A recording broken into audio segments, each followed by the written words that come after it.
હવામાન નિષ્ણાંત અંબાલાલ પટેલ દ્વારા પણ મોટી આગાહી કરવામાં આવી છે। 24 એપ્રિલથી કાળઝાળ ગરમીમાં શેકાવા માટે રહેજો તૈયાર। 24 એપ્રિલથી ગરમી વધવાનું અંબાલાલ પટેલે વ્યક્ત કર્યું છે અનુમાન। 27 એપ્રિલથી મોન્સૂન એક્ટિવિટી શરૂ થતાં ઘટશે ગરમી। 4 મેથી ફરી ગરમી વધવાનું અંબાલાલ પટેલનું અનુમાન। 10 થી 14 મે વચ્ચે કેટલાક વિસ્તારોમાં વરસી શકે છે માવઠું। 10 મેથી ઉત્તર અને મધ્ય ગુજરાતમાં ભારે પવનની સાથે વરસશે કમોસમી વરસાદ।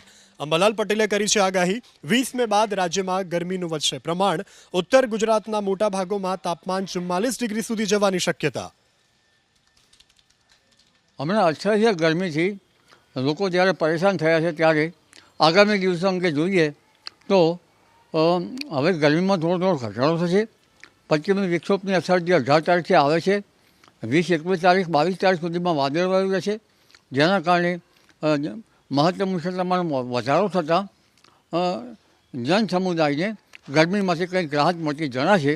પરંતુ પુનઃ તારીખ 24મી એપ્રિલથી ગરમી વધવાની શક્યતા રહેશે।